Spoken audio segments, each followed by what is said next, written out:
Hi everyone, this is Steve Hargadon and welcome to the Future of Education. Tonight is March 11th, Thursday, 2010, at least it is in the United States. If it's a different time or a different day, please feel free to put it out shout it out in the chat. Our guests tonight are Sharon Peters and Noble Kelly from Education Beyond Borders. Welcome to both of you. Thank you for having us here. I really appreciate the opportunity. Absolutely, yeah. So greetings from Canada. I'm from Montreal and Noble's in Vancouver. And I think we have a few other Canadians with us tonight in the chat room. And I think we have some other international visitors too. Well, we'll put up a map and let you show where you're listening from. So futureofeducation.com interview series is sponsored by Illuminate, my employer, where I run the Learn Central social network for educators. It is free. It does have Illuminate baked in, and we encourage you to come in and make connections with each other. Coming up on Future of Education and Conversations.net, my two interview series, next week we start an open source series for the National School Board Association. On the 16th, Open Source, A Guide for School Technology Leadership. On the 16th, also another PBS show, Women of Science. On the 17th, we start an Education for Digital World 2.0, kind of in the trenches series with educators using Web 2.0. Also on the 17th in the evening, talk with the authors of 21st Century Skills. You can look down the list, lots more fun stuff coming up. I hope that you'll join us for one or some of those. If you've missed the show, they're all recorded, and here's a short list of some of the shows that are available. Again, futureofeducation.com is the best place to go to find those recordings. So hopefully you'll find something worth listening to. If this is your first time in Illuminate, we want you to know this is a participative environment, so we hope that you will participate. Look at the bottom of the participant window and you'll see some emoticons. There's a smiley face, a clapping hand, a confused look, or a thumbs down. Those are ways of expressing yourself. You can also click on that hand with the green up arrow if you'd like to take the microphone. And I'm sure that Sharon and Noble will at moments ask you if you'd like to, and you're welcome to do that. If you think you'd like to take the mic later in the show, it's good to go up to Tools Audio and run the Audio Setup Wizard to make sure your microphone is working. You can leave messages in the chat. There's a drop-down box. You can actually send private messages to other people in the chat, but do know that those of us who are moderators end up seeing those private chats. And now I'm going to give you a chance to actually participate by indicating on the whiteboard where you're listening from. And if you click on to the left of the map, look for a wand with a red star at the end. And you click on that, and you click on your map. You can tell us where you are. And feel free to shout it out in the chat as well. Of course, the U.S. and Canada. We're looking for India. Okay, well, it looks like a North American-centric crowd. Although there we go. We did have a fellow from India earlier told us who was in. Maybe he had to leave.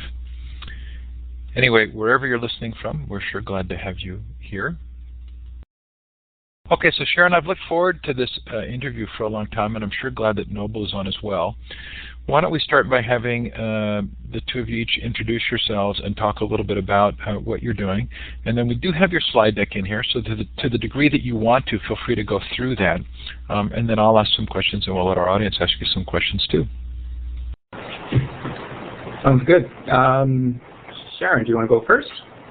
Sure. Okay, I'll go first and give you a great intro here. My name is Sharon Peters. I'm a teacher here in Montreal, Canada. And a few years ago, I think like many of us who are in education, I wondered to myself how I could share my great educational background and with someone maybe from less fortunate circumstances in the world. So I looked around and I found things like volunteer vacations, and I thought to myself, gee, there are Doctors Without Borders and Engineers Without Borders, and I understand there's even Lawyers Without Borders now. I wonder if there's such a thing as Teachers Without Borders. So I Googled that name, and sure enough, discovered that there was such an organization, and joined it, and it was in Canada in its infancy. stage, and it was Noble who founded that organization and went through and made it a charitable nonprofit organization here in Canada, and we've recently changed our name to Education Beyond Borders to distinguish some other work that's going on elsewhere using that other name. And so some time passed. Noble and I got a chance to meet when he visited Montreal, and a little bit more time passed. And then about 2 years ago, Noble asked me, I'm ready to start taking teams over with me. Would you be interested in going to South Africa and work with a team and provide professional development opportunities for teachers down in the townships in South Africa? And I said, I'll count me in. This is wonderful. I'm on board. And so this will be my third summer going back to South Africa. Along the way, we also visited Kenya. And I just consider myself immensely grateful and privileged to have participated with great educators on my teams, and then fantastic educators on the ground in those developing nations. And I just really consider myself sort of an ordinary teacher who's had these really great opportunities. And I think Noble can probably tell us his story of how he came to found such an organization. So Noble, I'll pass it to you. Thanks, Sharon. Yeah, for me, I've been teaching 17 years and ICTs in the classroom, and done my post-baccalaureate with educational technology, and has been a facilitator and trainer for teachers on how to use and integrate technologies. And for me, I never saw teaching as work. It was always something that, was fun, interactive, it was inspiring.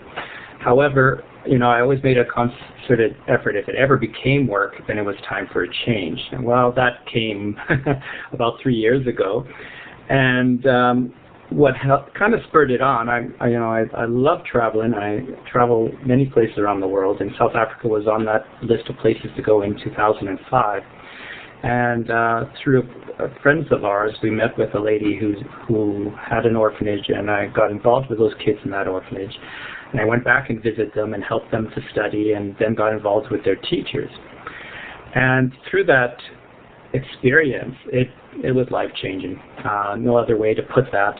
And I realized how much teachers need help from other teachers. The teachers there, through no fault of their own, it's just the lack of access to information and resources.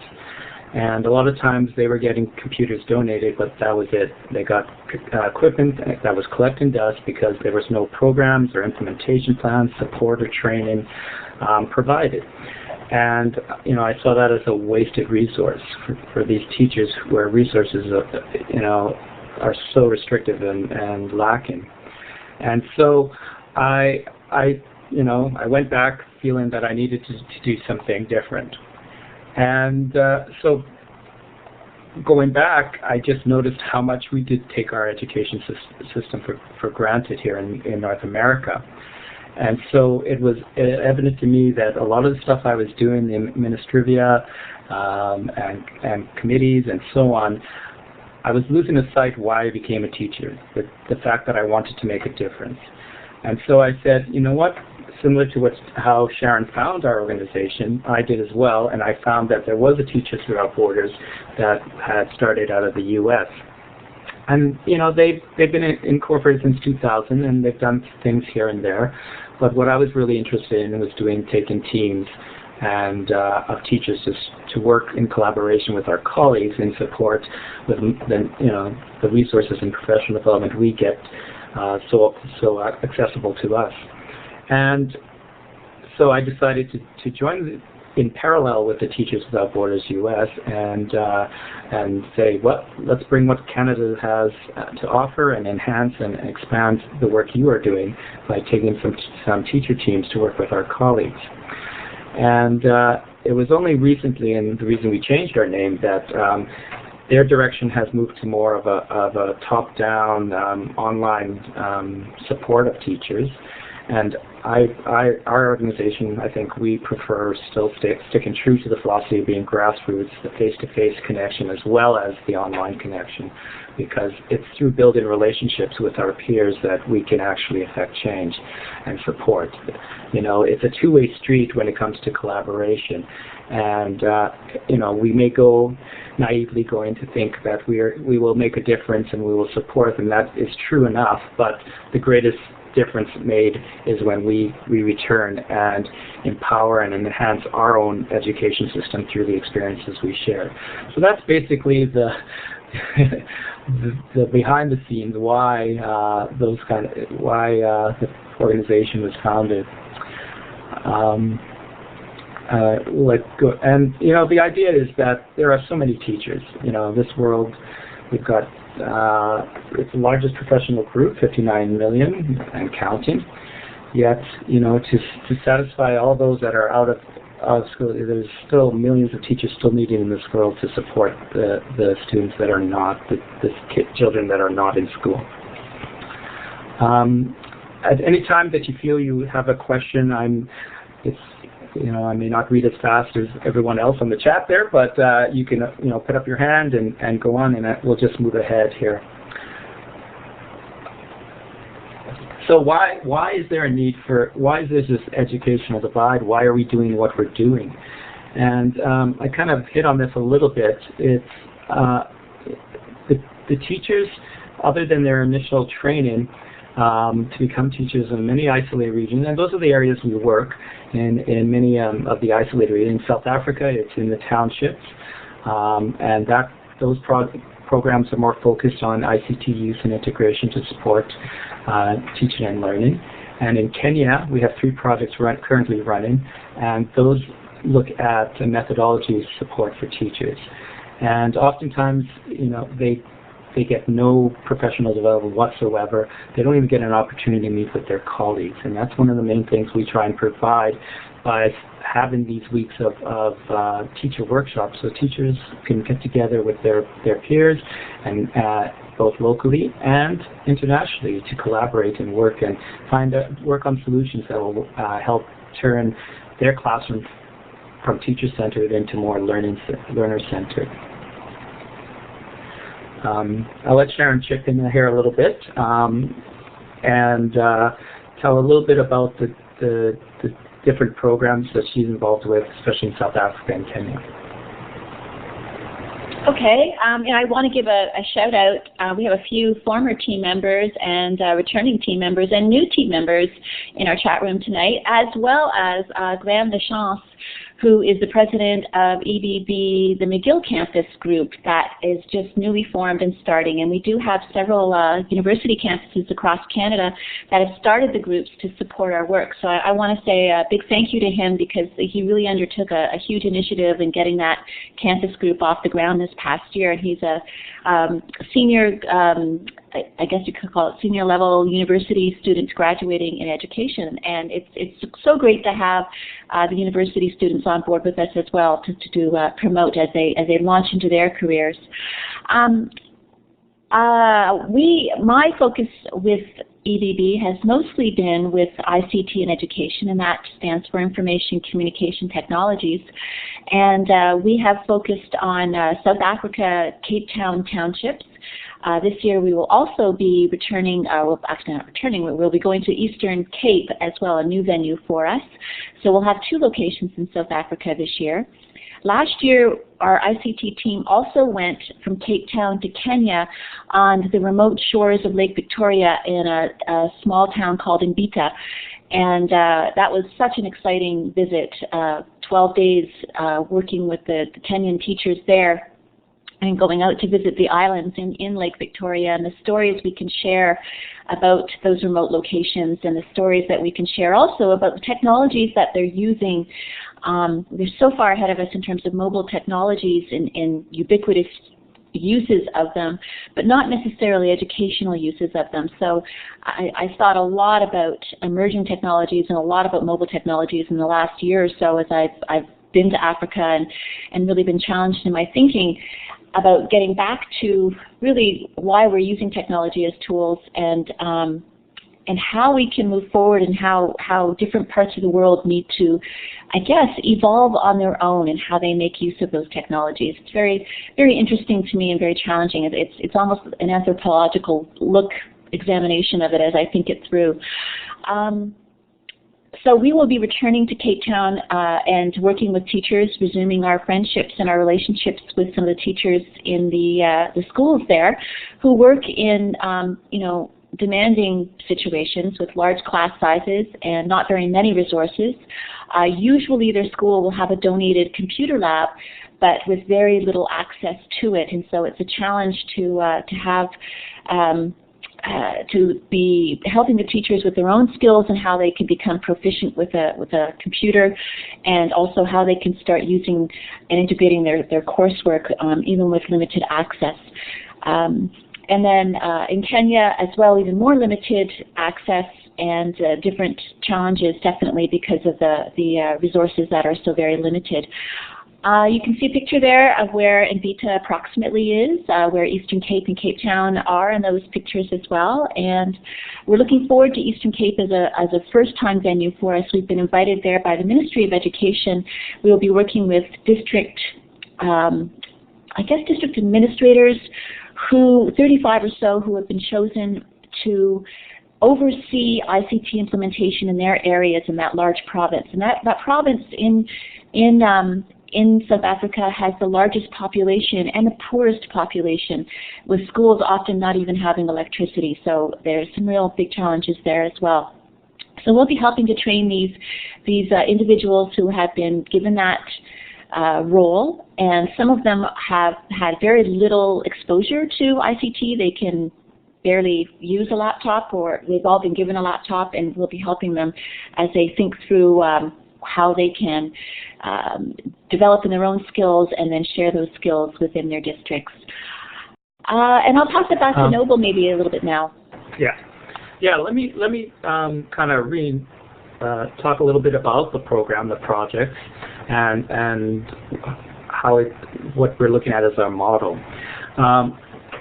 For us, it's about capacity building. It's a trainer-of-trainer model for the teachers.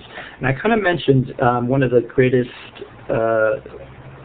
issues that we saw that was voiced by the teachers in Kenya and South Africa is the issue of teaching very rote learning approach, and it's very teacher-centered. And through no fault of their own, teachers there are teaching the way they were taught. And so with a lack of resources and a lack of professional development, teachers are writing out reams of information, and the learners are just writing them down, taking the notes, and memorizing for exams. And that we saw pretty much in many of the areas we went to. And when we came to them, we looked at what we can do to most impact teachers. And one of the things we looked at is developing a 4-year cycle. The year one, we come in as a catalyst to look at supporting our colleagues through methodology and basic and ICT training. But one of the main goals of that first year is to set up a regional professional learning communities, whereby the teachers can then communicate with each other from this workshop, as well as what is working, what is not working, and try and practice some of the strategies, because it's the afterwards that's important. Some of you were asking about some of the equipment and what's available. South Africa, we found in the regions we were working is quite very much online. The schools there have a bandwidth cap, and often the 5 gigs of bandwidth is used within the first 2 weeks each month, and so the remainder of the month they are left without any internet connection. So the teachers are on email, they're getting on email. And we'll talk a little bit more later on about the development of the PLCs in South Africa. In Kenya, access is a little more difficult through internet cafes and so on, but there are wireless modems that the cell technology is quite advanced, and if they have overcome the cost restrictions, they can buy a wireless modem, connect to the cell system, and get online in that fashion too. Many of the teachers that we work with, we try and get them email accounts and get online and practice that with them. And we are finding, a few of them even are befriending us on Facebook, and it's kind of cool to see some of that.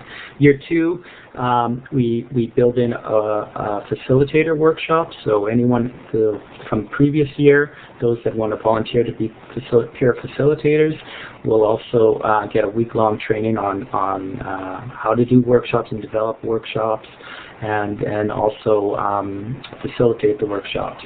And then we'll have a new participant workshop that follows that, and so on throughout. So the goal is, by year 4, you have a model that they are designing and facilitating and leading workshops made by themselves and for themselves.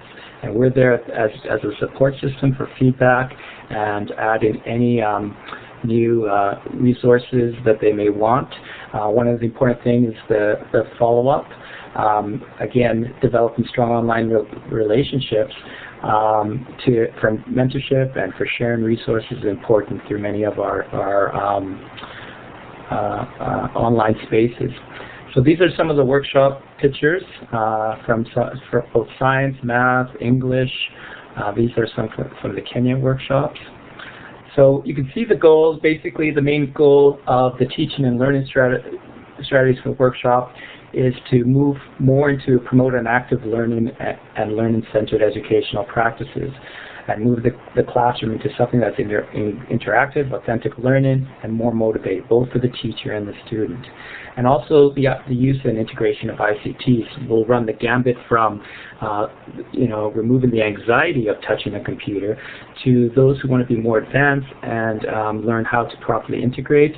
One of the major things we're looking at doing in South Africa is helping them leapfrog many of the issues and mistakes that were made through the years of use in our system, and start looking at the implementation plans first before you start looking at using the technology.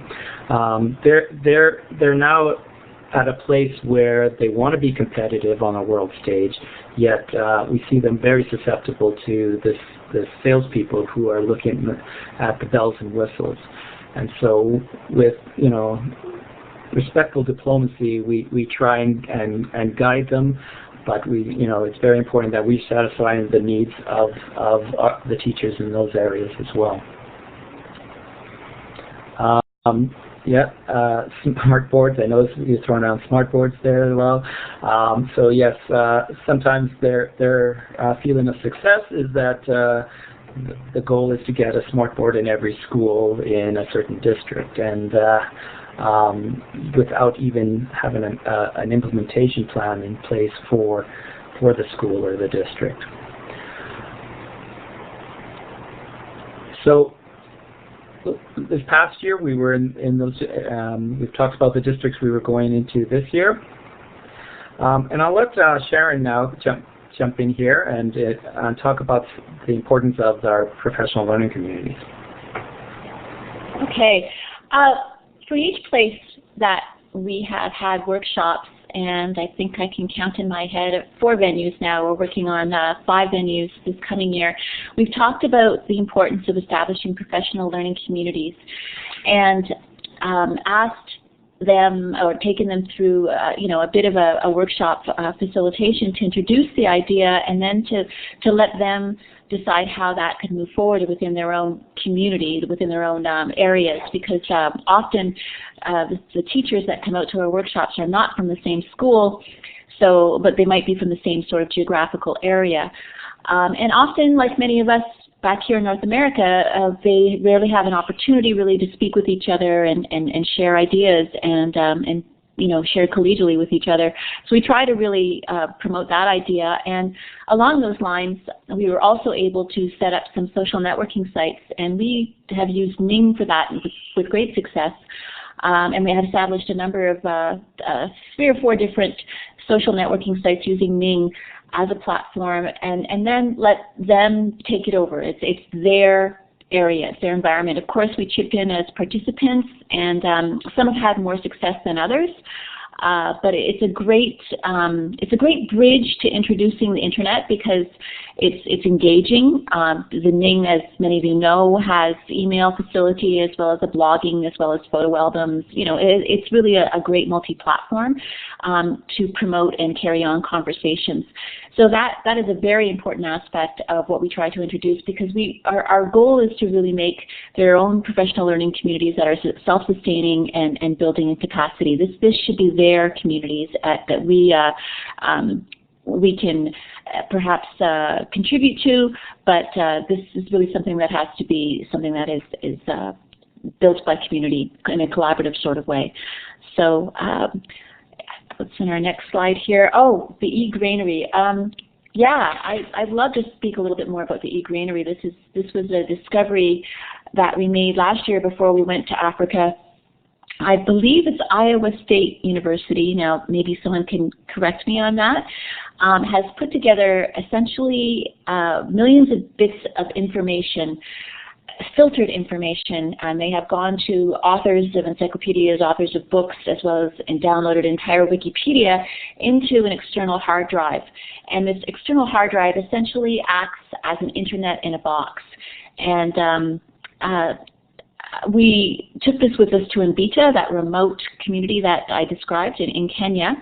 It had 10 older computers, you can see them in the picture there, in its community center, which we connected to each other and created a local area network, which they did not have before. And we attached it to a wireless router, and basically it attached what do they call the little wireless antenna on each one of the computers there, and essentially they had access to a filtered internet right there. And with that, we were able to teach basic internet skills. Even though they could not afford to sustain an internet connection, they all of a sudden had more information than they'd ever had before, and probably had the most information of any community in that part of Western Kenya. No, but maybe you want to chip in a little bit more about that and discuss how that is a useful item to bring to someplace like that part of Kenya. Sure. We went in not even knowing this would work, and thanks to the expertise of John Schinker, who is on this chat as well, we looked at, testing it out, trying to see if this box we can actually make it useful by having it networked through to this whole resource center. So yes, the 12 computers, it had a searchable browser interface, and there are articles, many of the items, it's a larger percent African content. Content can be updated. So basically, you can actually make this your own, for yourself as well, if you have the time to download various offline resources and web pages and Wikipedia and so on. Have programs that can be shared and so on a network system. And the USB wireless adapters are fairly cheap now, and attached to a wireless router, and it was amazing. It was very cool to see them interact and be a part of this, and they were so excited, and it eliminated that cost of being online and so on. So it was something definitely that you can secure. It's its own little box you can take and lock away each night if you need to. Security that plays an important part. Security is an issue in many of the regions. And so again, the need when we talk about community involvement and making sure that they see this as an investment and a resource that needs to be protected, and it's in parental and community involvement that needs to happen as well when you look at these kind of resources. But maybe, I don't know if John, you want to chip in here and take the mic from us and talk a little bit about your success with this.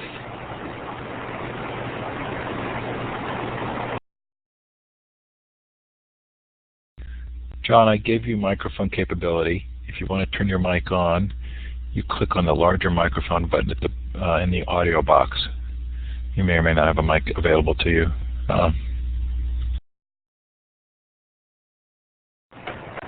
John is my hero. He really helped us out, and he was our network expert. We had to buy the supplies in South Africa before we got there to Kenya. And as Noble said, we weren't even sure this was going to work, and yet it did. And to make it sustainable, though, as Noble pointed out, this is really something that has to be felt to be owned by the community. So moving on, I think we should discuss and mention how important it is to have partners on the ground. Our NGO partners, NGO of course standing for non-governmental organization, we always partner with an organization that is on the ground pretty much 100% of the time, and who can help provide us with logistics and with connections to, the local authorities, to the Ministry of Education if possible, and who really are, a part of the community and can be our cultural interpreters in many cases. Partnerships like this are so very important, and maybe I'll let Noble maybe describe our relationships with some of these organizations. Yeah, part of any sustainability program you do, you definitely need to gain the trust of the community. Anything that's ever going to work has to have input from the bottom up. And so yes, getting needs assessment from the teachers and working with the teachers, but also the community organizations that are already in place in the community, oftentimes many years prior to you getting there, and has gained the trust and knows the community.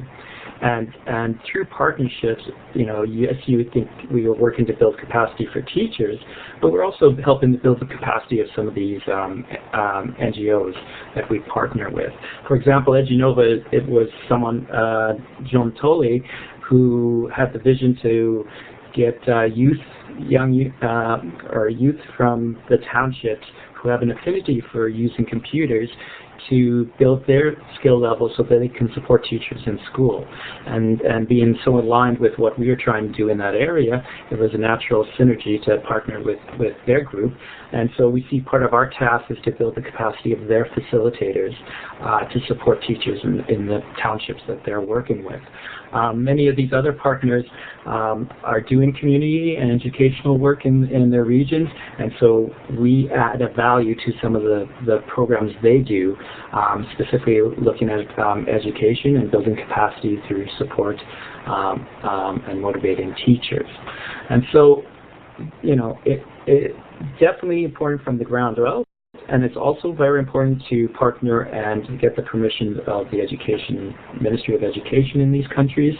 As Sharon talked about as well, we've met with the Kenya Ministry of Education, and we have working on an MOU, a memorandum of understanding, to guide future work and projects that we do in these countries. And it's something that it speaks volumes to the sustainability of any project.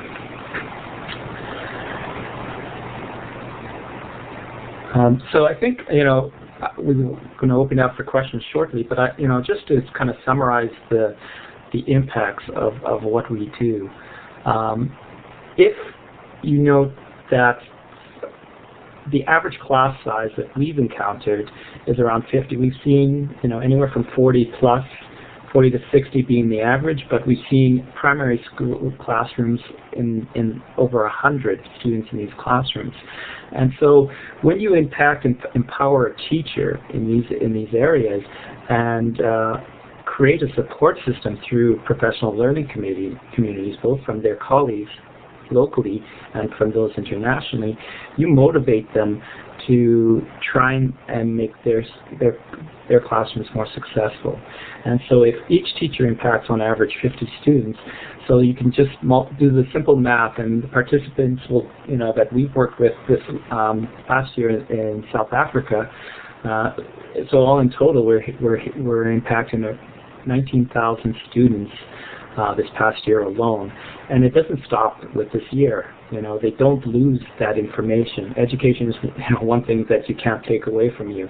And so they will always have those ideas and build on those. So each year, each successive year, they're still impacting the students that they see.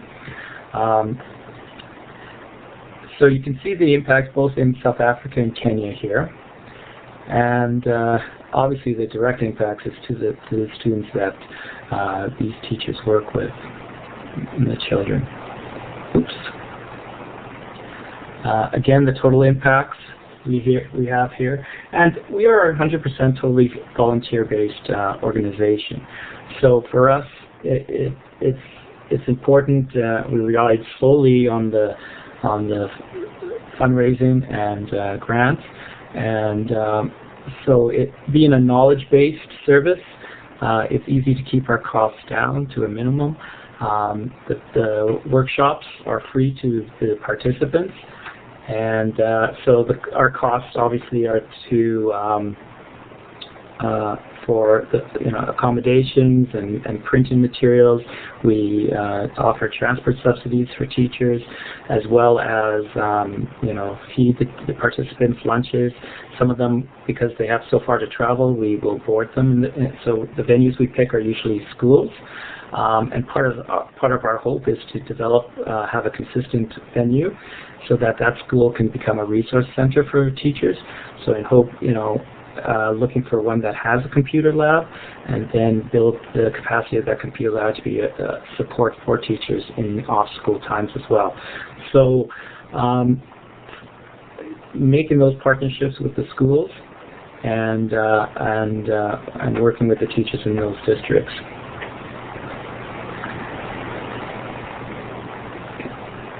So a last slide, I'll leave that with you, the questions of what we can do. I think, many of you are involved in connecting classrooms via online spaces, whether it's in real time or asynchronous. I think you feel that, for me, it's very important to say, we're tasked as teachers to create global citizens, and oftentimes that just amounts to assigning a project on a different country and things like that.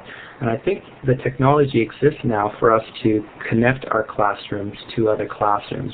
And that's one of the things that we are trying to do, and not just from the haves to the haves, but the haves to the have-nots. It's a very powerful tool when the children in some of these schools are able to see their peers in another classroom in another country, thousands of kilometers away, and for the first time. And the excitement that's generated on both sides for them to start a dialogue and ask questions.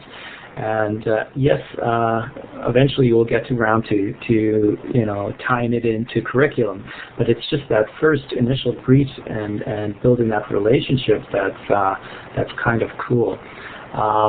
And it becomes infectious, and the students will look for those kind of opportunities again. So the only thing, the thing that I've always seen that's made a difference in lives both of adults and our students is when you create relationships to break down those barriers and disband those myths. And that's what I feel that where global education should go. It should be more interactive. It should be more participatory, and it's not so much about the content as much as it is about the audience and who you include in that dialogue. Sharon, I don't know if you have anything. I think I saw Monica on here. I don't know if it's the same Monica who works with you with those. Oh, hi, Monica. Yeah. Great. I don't know if you want to add some stuff. Take a mic as well, and maybe share some of the information on your global connections. Well, part of my dossier, I guess, with ABB is the global classroom partnerships and connections, and so there's a couple of us, and Monica's one of them, who are working on that, because when we're, of course, down there on the ground in Africa, we're always assured by the African teachers they're very much interested in connecting with us in North America and would love to be connected. So there have been several connections. One of our partners is PKSS, which is Project Kenya Sister Schools, and Alison Stewart, who was with us earlier, she might have had to bow out. No, she's still with us. Allison is part of that. So her school, back in her class, is connecting with a class in Kenya, and Monica has been connecting with one of our classes in South Africa. So I'm going to let Monica describe the kinds of things that she's been doing. So go for it, Monica. Is she there with us? Oops. I've given her the microphone, and Monica, to turn your mic on, click on the larger microphone button in the audio box. Can you hear me now? Yes, you can. There she is. Great. Well, we have gotten together with Cape Town. We Skyped with them in July, and it was just an incredible experience. They sang a great song for us. We finally got together with the kids about maybe 3 weeks ago, and it was really cool because the kids at our school have started a Harry Potter club, and they meet every Thursday at lunch.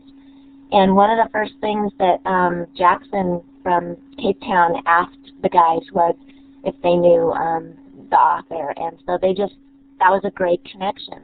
And so now our kids on the Ning site have put on their Harry Potter club on there so that the kids from Cape Town can actually be a part of it. We also have done some things with Uganda through Child's Eye organization and with Croatia. And so our kids are just immersed in it, and it's infectious. It's very inspirational and motivational for them, just as much as the other side. I know that the kids from Uganda, who we've been talking with the most, they're on our Ning site almost every day. And just, I guess I should say, Noble and Sharon are doing an incredible work. So anything we can do to support that, we should. Yes, Monica, maybe you want to talk a little bit about your online math book that you had your students writing. I think that resource is kind of a cool idea. The Dabble board? Yes. Okay.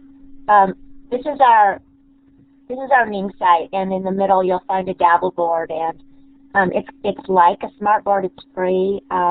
My kids use it with each other. They use it with like expert tutors in Denmark, and anybody that wants to do math, just because it's easier to draw math. And there's a lot of you know other resources like that, but that's just been a really nice way to do the math with other people.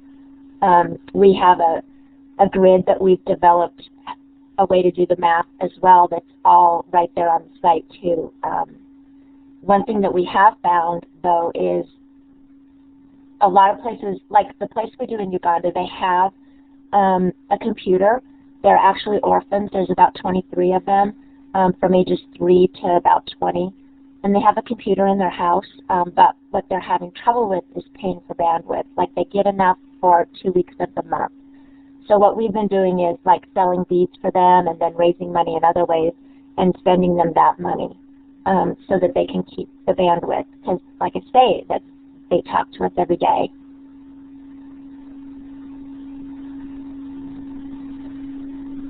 Yeah, so the idea of having students, share and be mentors as well, and work with each other and help each other on homework. You have your lab partner or your study partner in another country.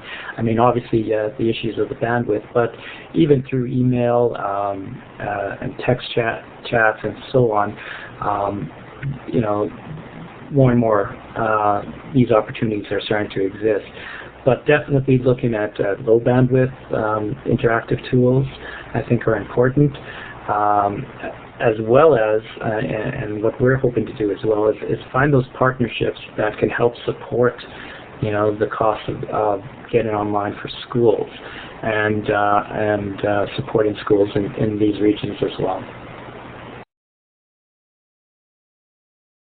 So if anyone has any questions at this point, I don't know if, Sharon, you had anything else to add. We're happy to use the last 15 minutes for questions. So I did try and catch any questions that didn't get answered in the chat. Shall I look at those quickly for you? Yes, please.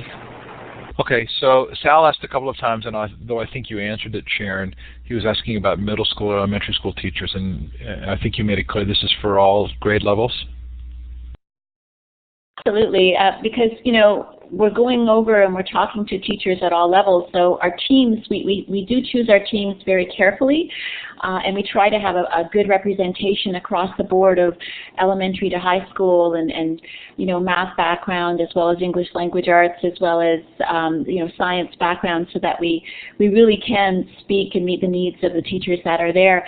I'm also pleased to say we haven't really said this out loud yet, Noble, but we have chosen our teams. Our teams are just this week finally complete and finalized, and I think the emails went out this week to the team members that were chosen to accompany us this year, and I'm particularly thrilled that the team that I'm going to be with really is an Education Beyond Borders team with a gentleman from the UK, an Australian teacher, an American, and then the three of us Canucks on it. So we've got a bit of a spread there, and of course we'll be working with South African facilitators once we're there, so that's kind of exciting.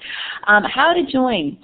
I think someone asked, please visit our website and become a member. It's a Ning that we use, N-I-N-G. And then feel free, once you're in the Ning, to throw some questions at us about connecting with the classroom, or start a new discussion group about something that might be of interest to you. Maybe, Steve, you could go back and let us know what other questions I may have missed. Sure. And we're getting a couple coming in now. Erin asked about Wikipedia being blocked at her school. What can she use? And that may not be immediately relevant to this discussion, but I do think, Erin, you can get a version of Wikipedia that's downloadable to DVD or CD-ROM that can be used. David asked about volunteering, and you've just answered that. Jolly Rogers asked, once you volunteer, are you committing to 4 years? Just as the time commitment goes, those who want to be a project leader, like each year we look at having a good balance between those who have been on previous projects to new time teachers. For me, it's just important to expand the reach of what we do, and like I said, it is life-changing. And part of the other hat, or the other thing I want to do, is get as many teachers who haven't had an opportunity to try working internationally and to experience these opportunities, because it does change you and it does make you, I feel, a better teacher when you get back into your classroom. And so, yes, if you want to be a project leader and you want to commit yourself for 4 years, that's great. I've had teachers who've just done, with 1 year, and they work behind the scenes and help out with development and orientation and doing presentations. I've had people, do 1 year, skip the next, and come the third year. So there's many permutations and combinations available there. The time commitment, again, the projects in Kenya, you're looking at about a 3-week to 4-week chunk of time during the summer. Obviously, the teams are bigger when it's year one, and get smaller as you go on. And we are restricted again by our resources, because it's important to us to sustain what we have to date. And so with these projects going right now, we're kind of limited to before we can actually expand. But just to let you know, on the outskirts here, as far as new projects, we're looking at it in South Mexico, El Salvador, and maybe even Peru. So there are opportunities to expand, but again, we need to do so at a pace that is supported by our resources. So a couple of questions were asked from people who said, can I actually participate online? And another question was asked, where do I go to find classrooms to connect with? So for those who might not be able to do the travel, but would be interested in either participating online or having their classes participate online, what advice do you give?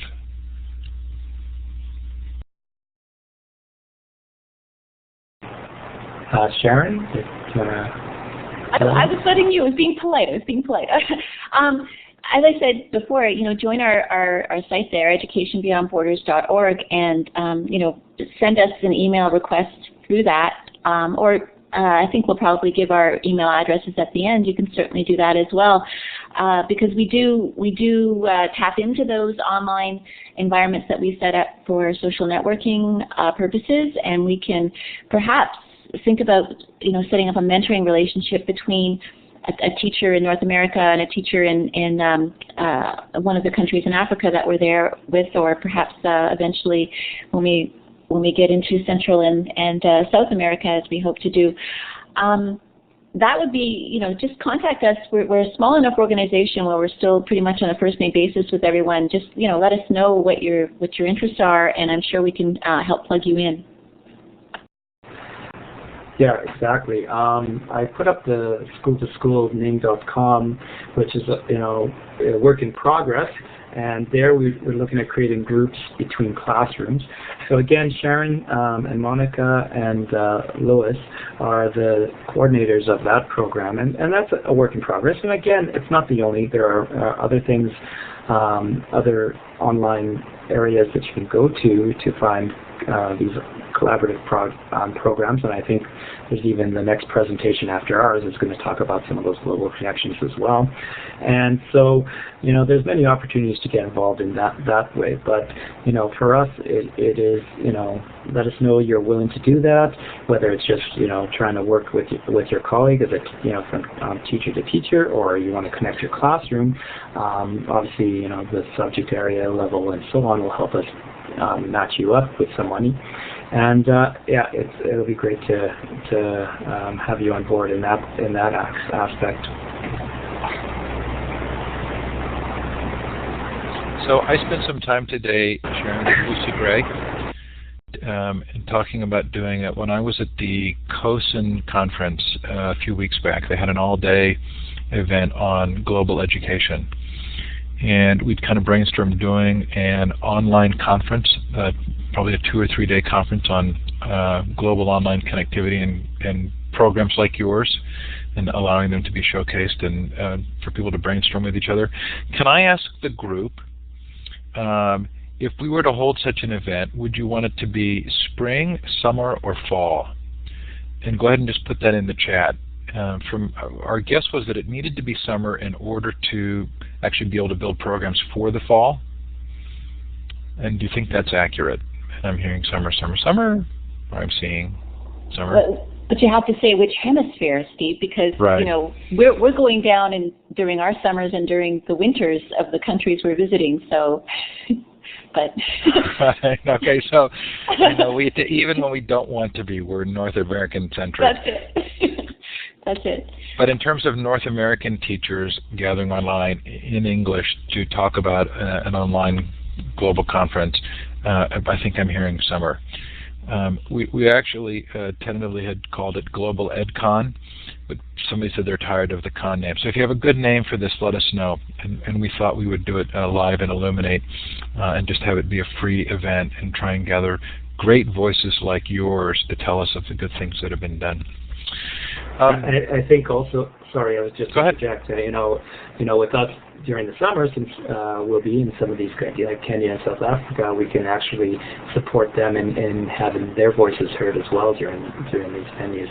And the other thing I wanted to add too, with these online connections and connecting classrooms, we have to be patient. You do realize we're used to the access and we're used to the technology for the most part, and for them, it takes all they have just to maybe get an email here and there or get to a computer and so on. So, working around their schedule and their technology and their infrastructure, it's going to be trying to connect. And I think one of the reasons that these things may fall apart is that we are an impatient society up here, and we tend to want things immediate and be able to do these things, and it's going to take them some time to get there. But I think if you keep it simple and do one thing, just a simple meet and greet and dialogue and ask questions, I think that'll go a very long way. Great. I am curious about the hardware and equipment side, and I'm wondering if there was any value in my connecting my open source contacts into this and trying to find a way to help facilitate. What kinds of needs are there from the standpoint of equipment? If I heard you right, I thought I heard you say that there is oftentimes donated equipment, but is it just sort of the technical expertise to know how to set it up and get it running and have it be stable? Yeah, one of the things, that we're seeing are these computer labs being outfitted, but there was a big lag time in support for them. So one of the things is looking at, training them for basic troubleshooting. But I think one of the things we're trying to have the greatest impact is talking about just a laptop and projector with a wireless modem. A portable solution that can help bring access to more classrooms, other than just because they're already seeing the schedule nightmare of having one lab and no one has access to it. They are running ICT and computer programs and standalone courses, but so that's limiting the access of the rest of the teachers, again, their classrooms into these. So definitely laptops are more portable, they're easier to secure, so it's, a projector in the room and a wireless modem, those go, that's all they need. If you have one or two of those per school, it goes a long way. I'm wondering what that would cost if you actually said, okay, we're going to have a little kit and we'll have a sponsor a classroom program, and for, would it be $1,000 to sponsor a classroom? Yeah, that would be a good start. I mean, I think, the laptops have come down now, whether they're just web books and a projector as well. And the modems, you can get them for about $50 Canadian now as well. So obviously the cost of connecting and bandwidth is an issue, and maybe getting an in-country partner to support that. Yeah, I think, it depends where you are. Definitely in Kenya, that 1,000 will be a workable number. It may be more like 1,500 in South Africa. I think that'll definitely help with having one of these kind of portable stations. Yeah, I think we have to keep in mind the cost of bandwidth as well, and I really liked Monica's model of the beads for bandwidth, because it's outrageously expensive in their economy. We really have to keep that in mind. Bandwidth is so cheap and so ubiquitous, it's like water here, oxygen even, here in North America, but it's outrageously expensive, and it's one of those funny things. When you purchase internet, it's invisible, right? So it's hard to pay for it and to buy it until you really value what it can do. I think that's a good way of putting it.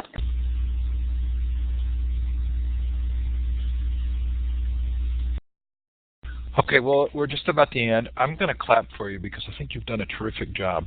Obviously not just tonight, but in the program as a whole. And Noble, sure appreciate what you're doing there, and Sharon, that you're doing it as well and have connected us together tonight. I would sure love to be of service, and I think many of us here feel the same way. So if there are ways for us to connect, we'll come into the network, and I hope that you'll be able to tell us some things that we can do. Maybe we can brainstorm some ways of getting you increased visibility and funding. So thanks so much for being here tonight. We do have another session that's starting in a couple of minutes, and while you guys say goodnight, I'll give the link for anybody who wants to come in and hear from Mady, I think that's how you say her name, in Argentina. We'll be talking about creating global collaboration projects, classroom to classroom. Good night, everyone, and thank you again for the opportunity. And I'll see you on the line. Absolutely. Super big thanks, Steve. We really appreciate this opportunity, and all the best. And I hope the person who's following up can really inspire teachers to create those classroom connections. They're so important. So thanks so much. Okay, thanks to both of you. Great job. And here's the URL for the next session, which starts in 1 minute. Sure appreciate your being here tonight. I do have to ask everybody to get out of the pool so that the recording can process, but just go to File, Exit, or close out your window, and the recording will be posted later tonight or tomorrow in futureeducation.com. Thanks, everybody, and have a great night.